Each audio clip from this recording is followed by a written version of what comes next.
welcome in. This is Chiefs Chase. My name is Mike Bassano, and thank you so much for joining me here on the NFL Schedule Release Off-Season Check-In. Otherwise, they're trying to draw them offsides. Well, they're going for it. Here's Mahomes rolling out. It's wide open over there, and he slides for the first down. They had both Pacheco and Hunt. Schedule release is always a fun time in the NFL because we get to see who's playing who when, where, and how many places did we get screwed? There's a lot to dive into, and we will go through the entire Chiefs schedule at the end of the show. I know every show does it. I want to do it at the end because it feels a little absurd to be like, hey, they play this team in December, and we have no idea what the teams are going to look like because injuries in 2025, I mean, in the 2020s, injuries are rampant. So I think it's a little absurd to be like, let's break down the whole schedule, but it's fun. So we're going to do it at the end of the show. However, there is one team that's being crowned over the Kansas City Chiefs right now that's driving me crazy. It makes no sense. And we'll get to that here in just a few minutes. But first, the Chiefs and the Broncos are playing on Christmas Day.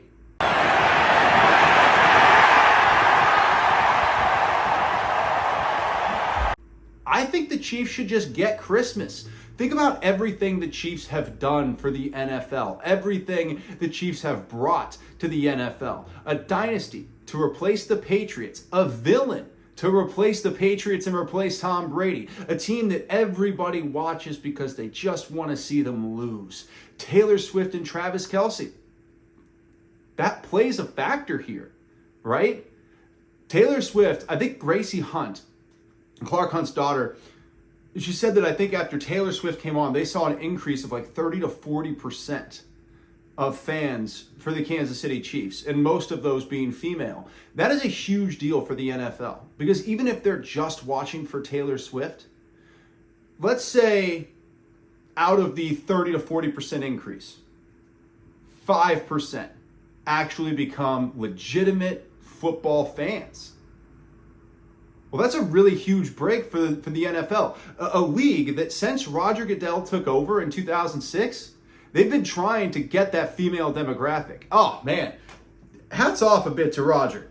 Because in 2006, when Roger took over, he had a couple of initiatives. One was to increase female viewership of the NFL. Because in the mid-2000s, it was all young dudes.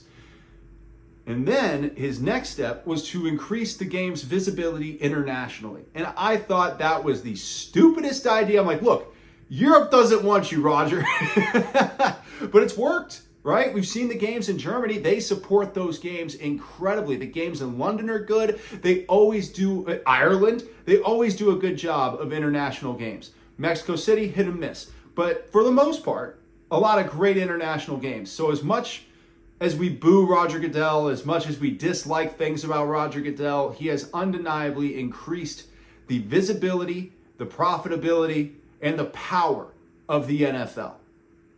So with all of that, Roger, give the Chiefs Christmas Day because they helped you in massive ways getting into these female fans that you were trying for 20 years to appeal to, and the Chiefs did it overnight. Bring in Taylor Swift. Her and Travis Kelce are dating, suddenly you get a 30 to 40% increase of female viewership.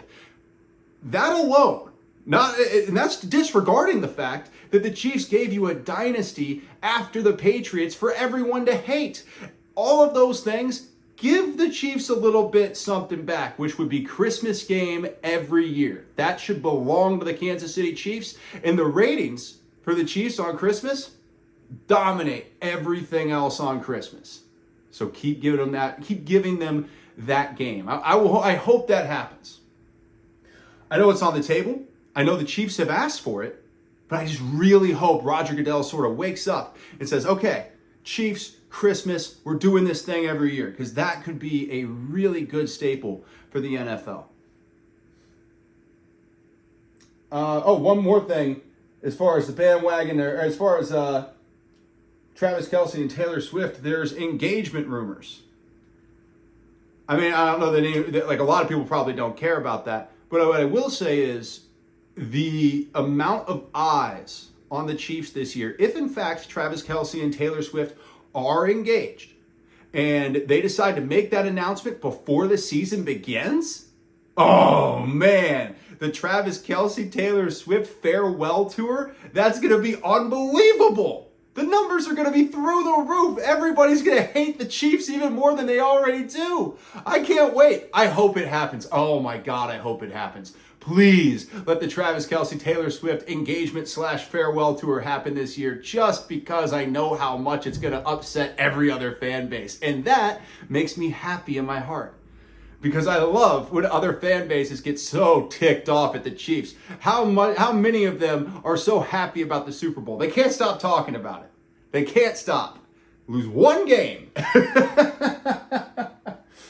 Now, everybody's talking about the Chiefs, and one man makes a hell of a point in the national media when it comes to the Chiefs. We'll hear from him coming up in just a few minutes. But first, people are already crowning the Chargers over the Chiefs because the Chargers win the Chargers win the offseason every year. Ever since LaDainian Tomlinson and Phillip Rivers were there, the Chargers are good. This is their year. This is their time. Everyone has overrated the Chargers since I can remember. And I think a lot of it is West Coast bias, specifically now LA bias. They want the Chargers to be relevant in Los Angeles so badly, but the truth is, nobody in Los Angeles is aware of the Chargers' existence. You have Raiders fans, you have Rams fans, and you have transplants. That's it. You don't have people walking around in Justin Herbert jerseys in Los Angeles. It doesn't happen. You have some Stafford jerseys, right? Got a lot of Raiders shirts. I can't remember the last time anyone's been like, hey man, let's go check out that LA Chargers game. Every game in that stadium for the Chargers is an away game. It's actually, I think the biggest reason why the Chargers get overrated could be that they don't have a home field advantage. People look at the Chargers on paper. You know, they see Jim Harbaugh, Justin Herbert, a bunch of weapons, a strong offensive line, and they go, you know what? This team should win the AFC West. But they forget the Chargers play 17 road games a year because every time they go to that stadium in LA, the opposing team has more fans. Meanwhile, the Kansas City Chiefs play at Arrowhead, the hardest place to play in the United States, Arrowhead Stadium. So I understand why everyone looks on paper at the Chargers, on paper at the Chiefs, and goes, hey, the Chargers could win the division. But they're not thinking through that the Chargers have a much tougher path because they don't have any home field advantage. They have nothing. They have the opposite of a home field advantage. They have a road game every time they're in Los Angeles. That is extremely difficult for the Chargers. But still, the national media doesn't think about that. Probably because they really want an LA team to be good. You know, big market, more money. We really want this team to be good. But the fact is, no one in LA cares about the Chargers. So as long as that's still true, the Chargers have a much tougher road than any other team in the NFL because they're the number one team with the least fans in their market. Move back to San Diego. That would fix their problem. Move back to San Diego. And now suddenly, you have some fans. It's not just the opposing team. The problem with LA is it's so big that if you're playing the Bears, if you're playing the Raiders, if you're playing the Chiefs, if you're playing anybody, there's a ton of fans of that team living in Los Angeles. So it's a transplant city, man. So when they come to LA, everybody's like, oh yeah, my team's playing the Chargers. I'm going to go see that game. Every game is a road game for the Chargers. It's a disaster for them. What a terrible decision to leave San Diego. What just a god-awful choice on every single measure. My goodness. Now, somebody threw out a terrifying question when it comes to the AFC West, and I have an answer. Thank goodness I have an answer. We'll get to that in just a few minutes, but first, everybody's talking about the Chiefs. Everybody's talking about their schedule. And one man makes a very good point. And that man is Colin Cowherd on Fox Sports. Kansas City, that is rough. So Kansas City does not have a great O-line, and they're going to try to figure it out. And it's a hard unit to create cohesion. And if you look at their first 10 games, even the W's could create problems for them. We've watched the Chiefs and Mahomes get blown out in 2 Super Bowls. It's always been the same reason. O-line's not right. This team played on the margins last year. When margins shrink, everything counts. So the downside to becoming America's team is that the NFL, this is what they do.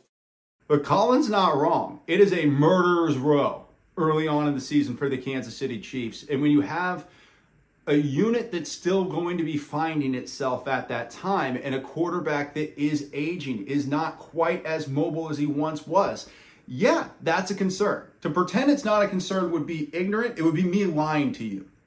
You know, I'm a homer, but I'm not going to tell you something. You know, I'm not going to lie to you. You know what I mean? I love the Chiefs. I'm Chiefs slanted, but I'm not blind. The offensive line is going to take time. Josh Simmons isn't going to step in and be, you know, 6th year Tony Baselli. It's not going to happen. So he's going to step in and hopefully be really good, but it's going to take time for that offensive line to cohesively come together. There's a lot of moving parts, a lot of changes being made. You don't know exactly what it's going to look like. The Chiefs are at a disadvantage. And that disadvantage is because they have a really tough schedule. And that's what comes with being a first place team. Every first place team has a tough schedule. Now, you want an easy schedule, lose all your games. Then the next year it gets a lot easier. So the Chiefs had a really tough schedule last year. They went 15-2. But I will say this as a counter argument to Colin Cowherd. And I think this is important to point out. Just as a counter argument. Last year, the Chiefs' left tackle position was a revolving door of mediocrity and below average play. They went through 4 left tackles, 2 benched due to poor performance. Patrick Mahomes, so often during the season, was running for his life. So the idea that the Chiefs' offensive line this season will protect him worse than they did last season, I just can't buy into that. They've added too many pieces. They've brought in too many things that makes me think this offensive line is going to be at least better. I don't know if it's going to go out there and be dominant. You know, it's not going to be the 1990s Dallas Cowboys right off the bat. But over time, yeah, it could be really good. But Colin's still right. I mean, it's going to be tough early on. You know, early on in the season, you got to gel. Josh Simmons is going to have to go up against some really tough pass rushers. I mean, you play the Eagles in week 2. That's a nightmare for a rookie left tackle. That's a nightmare. There's no other way to put that. You would much rather have the Eagles later in the season because they have a dominating pass rush. You would much rather have some of these murderers row pass rushes later in the season. The Chiefs didn't get that opportunity. They got them early. And that's a concern. It is. I think the Chiefs will take a couple losses early. It's impossible to see them just go undefeated through that stretch. If they do, holy crap. Right? And we saw that last year. We said, this is why it's so hard, because you look at last year, it's like, yeah, early on, Baltimore, Cincinnati, it looked the same. Like that, you know what I mean? Like they had a lot of tough games early with a little reprieve with the Falcons, even though that ended up being a tough game because pretty much every game for the Chiefs last year ended up being close because they were everybody's Super Bowl. This year, I think it depends.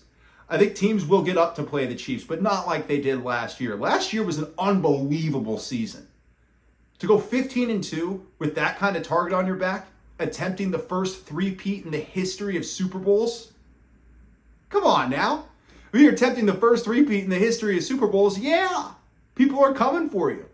This year, I hope it's a little bit less so that every game isn't down to the wire. Because a lot of those games weren't that the Chiefs played poorly. Some of them were. Raiders, they lost, or the one on a fumble, that was lucky. Sometimes you just get lucky, right? The Raiders game, which is around Thanksgiving time, or maybe on Thanksgiving, if memory reflects, Black Friday? That Raiders game, the Chiefs got lucky. But if you look at the games that were also close, like the Panthers is like a perfect example. They played lights out that day. The Panthers came out and played a phenomenal football game. The Chiefs came out and played a phenomenal football game. Bryce Young took huge steps forward in that game, man. He became a much different quarterback than he'd been for the last 2 years. So there were games that people thought, oh, they're just squeaking by. The refs are helping them out. But really, other teams played up to the Chiefs last year.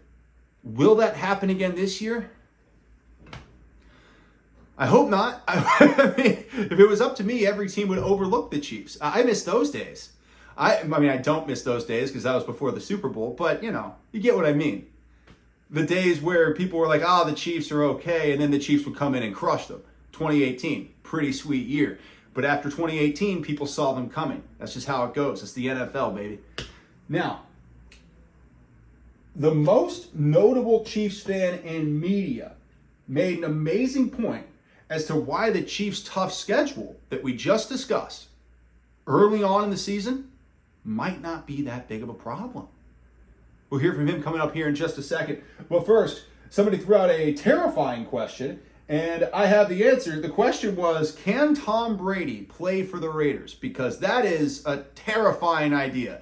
They have Ashton Genty now. They have Brock Bowers. They have a lot to like on that offense. If Tom Brady were to step in and play at the level he was at maybe 2-3 years ago, would he be better than Geno Smith? He wouldn't be a star. He wouldn't be up there with like Josh Allen, Patrick Mahomes, Lamar Jackson. He wouldn't be in that conversation, but he would be a really good quarterback, an above average quarterback that could really help the Raiders. It'd be like Michael Jordan when he went and played for the Wizards. Jordan was really good for the Wizards. Like, people kind of wash past that thing. LeBron James fans wash past what MJ did for the Wizards. But by today's standards, MJ was really good for the Wizards. He just wasn't dominant like he was with Chicago. But the point is, he was dominant at times. Can Tom Brady come back? The answer is no. Thank goodness. The NFL has a rule against part owners playing on the team because they didn't want players to be enticed to go to a team to get equity. Because it would be a really good idea if there was a huge free agent. Like, remember when Peyton Manning was a free agent and everybody was like, oh man, who's going to get Peyton Manning? If the Chiefs could have given him part ownership, Peyton comes to Kansas City. You know what I mean? It's a way you can really entice somebody to come to you. It's like, why don't we just give you 10% of the team? Which is real equity. And then I'd be like, yeah. I mean, pretty much anybody would go to whoever would give them equity. So the NFL put a rule in to make sure that can't happen. So as Tom Brady is an owner, he cannot be a player for the Las Vegas Raiders. And thank goodness. Because the Raiders are a tough team, man. They're going to be a tough out this year. Pete Carroll, Geno Smith's an upgrade. You know, I mean, look, the Chiefs almost lost to Aiden O'Connell last year. That happened.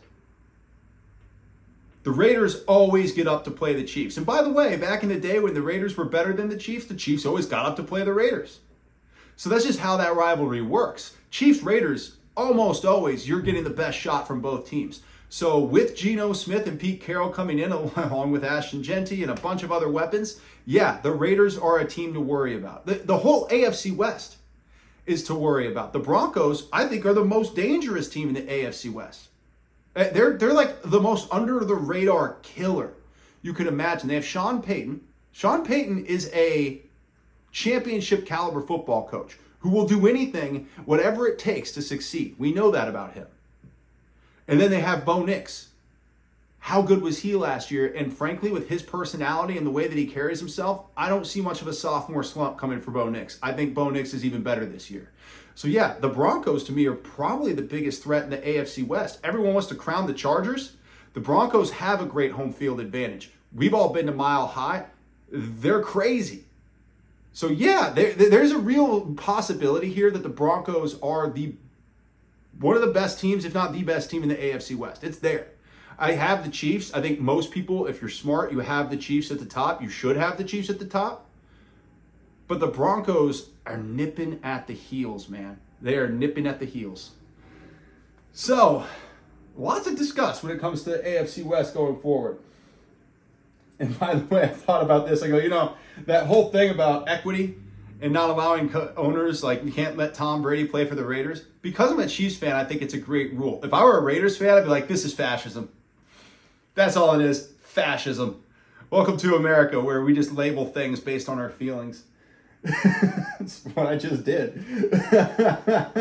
Now, there's one thing we're all sick and tired of hearing about when it comes to the Chiefs. We'll tell you what that is coming up in just a few minutes. But first, the most notable Chiefs fan in media is Nick Wright. Now, Nick made an amazing point when it came to how tough the Chiefs' schedule is early and why it might not be as impactful to the Kansas City Chiefs as it was, or as it would be for other teams. Here's Nick. I love the schedule. Love that it's front-loaded. for a number of reasons. One is the Chiefs actually hit in training camp. They actually play their guys, and because of that, historically, I know they lost the home opener to the Lions a couple years ago. Historically, they are really, really good in September. I love that Nick doesn't underplay how much the Chiefs practice hitting, because it gets underplayed by a lot of the media. And it's why the Chiefs are usually better than they look on paper. People don't want to talk about that because everyone has to be on the side of the players. We have to be on the side of player safety. We have to be on the side of player management. We have to be on the side of load management. That's how it works. But Nick is right, 100%. The Chiefs practicing so physically, it helps get your body ready for this season. So when you step out there in week one, you're not going, oh man, I'm out here week one, this is going to be pretty good. All right, and then you just get blasted. That's what happens to so many teams. We see so many teams come out in the early weeks and they look flat. And they go, well, we don't really need the hitting in practice. The ex-players who say that are guys who are usually stars, right? Because stars end up with media jobs. So the ex-players in media always talk about how hitting in practice isn't all that important. And maybe for the star players, it isn't that important. But you have a whole team. You have 22, 11 offense, 11 defense, and then a bunch more on special teams. And maybe 6 of those guys, maybe even 8 of those guys don't necessarily need to have a lot of contact in practice. But the rest of them do. They have to get up to speed. They have to be better. Your role players elevating their play is how you win. And that's what the Chiefs have been doing. I think a big reason why the Chiefs are always coming out with these great defensive backs early on is because they have these guys hidden in practice. They have them ready for the physicality of the NFL. And how many rookies on the defensive side especially have the Kansas City Chiefs started and had great success with? It's impossible to deny that could come from the type of physicality they have in practice. And so while the stars might not need all that contact in practice, how many stars does every team have? Not that many. You have many more players who are role players that need that kind of physicality. They need to be ready for the season so they can hit the ground running in week one. And Andy Reid does a phenomenal job of making sure those guys are ready on week one. That is a huge advantage for the Kansas City Chiefs and something that sets them apart from everybody else in the NFL. So that's a great point by Nick Wright that I really enjoyed hearing. And, everybody hitting top to bottom, it's going to make the whole team better. And Travis Kelce loves the physicality in practice. Sometimes. Unless they start ripping at the ball out and then he gets mad. But Travis Kelce getting mad? I don't think we've ever seen that before. But no, that's the thing. Certain guys don't like the contact, but the importance of the contact is so when the games come, it's not foreign to you. And I think that cuts down on injuries too. I'm a big believer of that. I'm a believer your body adapts. That's science, right? Like before everybody starts going off on their numbers, does your body adapt to things? Yes. In every climate, in every situation, your body is constantly adapting. It's constantly changing. It's constantly morphing. That's life. So if your body is adapting to hitting, by the time the game starts, you take a hit, it's not going to affect you in the same way as somebody who hasn't taken a hit for 3 months. You know what I mean? It's not rocket science, but I understand everybody has to kind of go on the other side of that because they're like, oh, we don't want injuries. Guys got to make their money. It's a very complicated conversation, but from a football standpoint alone, you cannot argue with me that contact in practice is a bad thing. You just can't. I won't hear it. All right, now a crazy idea for the NFL has been put forward, but it's actually getting a little bit of traction. Huh. Okay, we'll take a look at it. We'll dive in, see what happens. But first, people are, the most annoying thing I think we hear about as Chiefs fans is people saying that the dynasty is over. It's this ridiculous narrative that the dynasty is over for the Kansas City Chiefs. They lose one game. They lost one game. Oh, like Tom Brady wasn't blown out in the playoffs constantly. Like he didn't get knocked out before the conference championship all the time. The Chiefs have been to 7 straight conference championships. They went to 3 straight Super Bowls. They had one game where they came out, got outplayed, out-game planned. It happens to everybody. It just happened to happen to the Chiefs for the first time all season on the biggest stage. But people bring up that game as if that means it's the end of a dynasty. These are sad people. They were sitting there praying to Satan the entire season that the Chiefs would fall off. So then when the Chiefs lose a game, they want to pile on, post the score over and over again because they just needed to feel some sort of vindication. But don't let that vindication that they're feeling get in the way of the facts. The facts are the Kansas City Chiefs made it further than any team that has attempted a three-peat in the history of football. The facts are that the Chiefs are still the most dominant team in the AFC and beat out all other 15 teams to get to the Super Bowl. So you keep those facts in mind because those are what matter. One game happens all the time. Guys get caught off all the time. And it's far from the line. And it's the amazing thing, too, is that people are like, oh, the NFL demoted referees. That means the game's rigged. What planet do you live on? What planet do you live on where that's all reality? It's not. You're living in fantasy land where your conspiracy theories are right because the NFL did their jobs. They didn't fire anybody. They didn't put anybody under investigation for rigging games. They demoted people who weren't doing their jobs well. And then people decided to extrapolate that to make a Chiefs narrative because they're so obsessed with us. Right? That's what it is. They're so obsessed with watching the Chiefs fall. I think that's kind of what happens when you're a fan base that's not doing well. It happened to me. I rooted against the Patriots all the time. In large part because I didn't have, the Chiefs weren't going to the Super Bowl. So I'd root for whoever played against the Patriots because I didn't like, they also got caught cheating. I mean, Spygate was real. Deflategate was ridiculous, but Spygate was real. Like, going and spying on other teams and getting their calls, that's ridiculous. And that's what the Patriots got caught doing. They got caught cheating multiple times. Deflated football's stupid. I hated that whole thing. That was NFL witch hunt, whatever. But there were times where you just watch a team, we want them to lose. Well, because of that, with the Kansas City Chiefs, you have all these losers coming out of the woodwork and just trying to cut down the Chiefs over and over again. It's sad. It's a ridiculous narrative. But you know what? They need to have something to do. So I understand. You got to have something to do. All right, crazy idea the NFL's put forward. We'll get to that in a second. The biggest game for the Chiefs this year is going to be a little annoying. It's going to be a little bit annoying. We'll tell you what that is here in just a second. But first, crazy idea for the NFL. The draft lottery in the NFL? That's what we're talking about now after the NBA rigged it for the Mavericks. We're going to talk about a draft lottery in the NFL. If it means Travis Hunter to Kansas City, then I'm all for it. I mean, if that's what we're going to do, we're going to rig things even further in sports because clearly the NBA draft lottery started in 85. We saw them throw the Knicks card against the side of the lottery bull. We saw what they did in 85. You think the NBA is above doing it again? Do I think the NFL is above rigging a lottery? Probably not. So I don't want a draft lottery in the NFL. I think it's a terrible idea. But if they do it and a Travis Hunter happens to find his way to Kansas City, then I'm not mad at it. I'll tell you, there's upside from a selfish perspective. But from a game perspective, from a league perspective, the idea of a lottery in the NFL would be an absolutely atrocious situation. I could not imagine any way that ends well. Total disaster, man. Now, to my knowledge, the NFL has never rigged anything. People want to talk, it's rigged, it's all the WWE, it's all entertainment, it's the Roman circus. Jeez. I'll tell you what, man, the internet is exhausting. It is exhausting, right? You got all these people who are trying to figure out a reason why the whole world's against them. And that starts with the Kansas City Chiefs and the NFL being rigged. Everybody, oh no, it's rigged. It's the Roman circus. They're trying to distract us from the real world. Yeah, they are, but that doesn't mean the game's rigged. I mean, it is the Roman circus without question, but that doesn't mean they're rigging games, and it doesn't mean that they're rigging the lottery. The NBA is 100% rigging their lottery because that's ridiculous.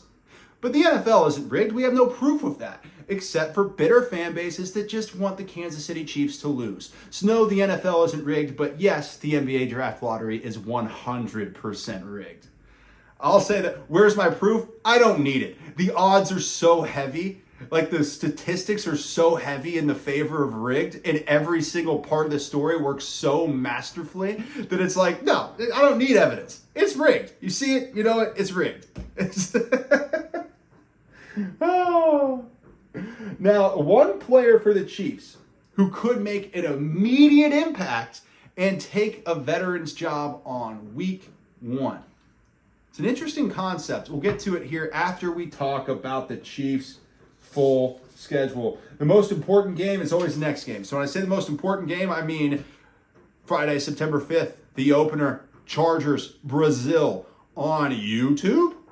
If you're local in Kansas City, that won't be much of an issue. They'll still play it locally on your regular channels. But everybody else, it's like either watch it on YouTube or don't watch it. Numbers aren't going to be great for that. But I do think it's going to be a beautiful game in Brazil. They are going to do a phenomenal job. They always do with big events like this. I know there's always safety concerns, but it looks like the NFL has that pretty much handled every single time. So I'm not worried about going to Brazil. I think that'd be all right for everybody. Now, do they beat the Chargers? Yeah, of course. They always beat the Chargers. Here's the thing. You can make all the off-season changes you want. You really can. But at the end of the day, things in motion tend to stay in motion. And if the Chiefs are always beating the Chargers, there's a psychological toll that takes on everybody, including and especially Justin Herbert, who can't stop throwing the ball to the Chiefs' defensive backs. So yes, the Chiefs are winning that game. Philadelphia Eagles, home opener, absolutely the Chiefs win. Absolutely. Because they have the vengeance factor. And they're the Eagles aren't that much better than the Chiefs. The Eagles had a vengeance factor in the Super Bowl. The Chiefs had extra pressure from the three-peat that was weighing on them. They had fatigue from 3 straight Super Bowls. They didn't have as good of a game plan as Nick Sirianni. They didn't have as good of a roster as the Eagles. There's a lot of reasons why the Chiefs got blown out in the Super Bowl. But those same reasons will apply to why they win in Week 2. Week 3 at the New York Giants on Sunday Night Football. Oh, hell yes. Going to New York, so you know Taylor's going to be there, and the Chiefs are going to win. I mean, look, the Giants' schedule is ridiculous. Poor Brian Daboll. I talk a lot of crap on Brian Daboll because he was the offensive coordinator for the Kansas City Chiefs in 2012. But he has no shot at making it through this season as the Giants head coach. He's holding the spot for somebody else. And then whoever wants to take over, we'll see. But there's no way Brian Daboll gets through his early season well, and the Chiefs are winning that game at New York. Baltimore Ravens at home win. When do the Baltimore Ravens ever beat the Chiefs? They get close, but something always happens to Baltimore when they play the Chiefs, when they play in the postseason. Baltimore always finds a way to come up just short of everything on the big stage. And this will be a somewhat big stage. It'll be the game of the week for CBS late afternoon. So that'll be an interesting game. I'm excited for that one. At Jacksonville on Monday Night Football, October 6th. I mean, you have the Chiefs winning this game, but this is going to be a tough one. It's in Jacksonville. They have a lot to like on that team. They're building. They're hungry. They're young.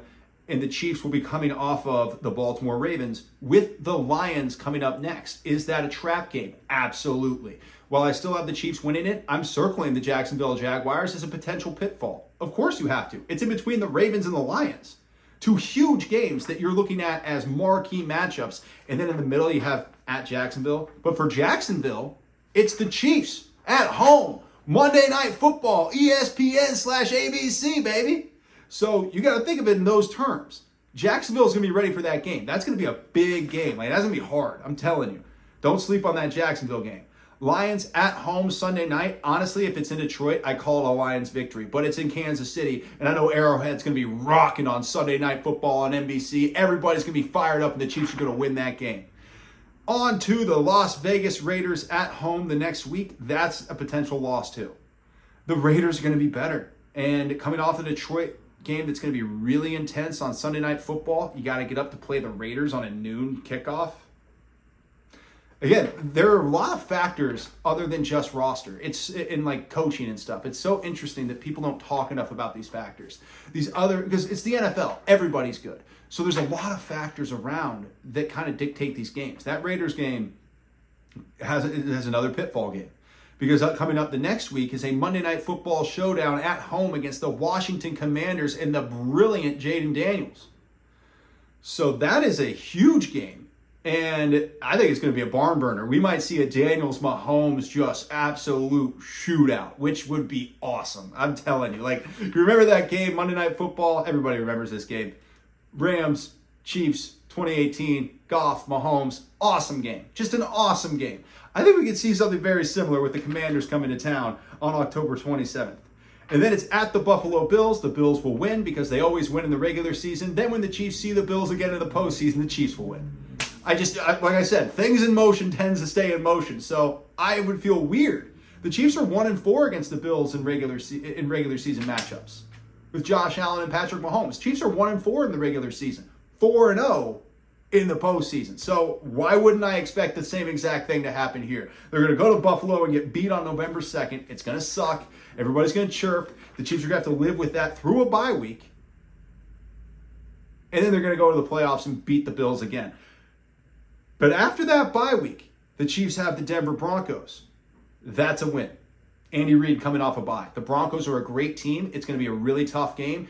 I think they have a really good shot at winning the AFC West, but I do not think they have a shot of winning on November 16th in Denver on CBS's Game of the Week, 3:25 kickoff. So you'll have Nance and Romo most likely calling that game. Can't wait for it. It's going to be a good game, but the Chiefs got it. Next week, Indianapolis Colts. They just don't have the horses, man. See ya. Colts, get it? All right. But they don't have the horses. They just don't. So the Colts are out. Then that's an easy win. So one of the few easy wins on this whole schedule should be a noon kickoff at home against the Indianapolis Colts. They don't have enough to be a trap game. You know what I mean? Like the Raiders and the Jags have enough that if you catch the Chiefs off guard, they could steal one. The Colts don't have that. The very next week, at the Dallas Cowboys on Thanksgiving. Woo! That'll be kind of the Cowboys Super Bowl, so I don't know, man. It's going to be a tough game. Playing on Thanksgiving is always hard, and it's always a toss-up. Like, you never can tell.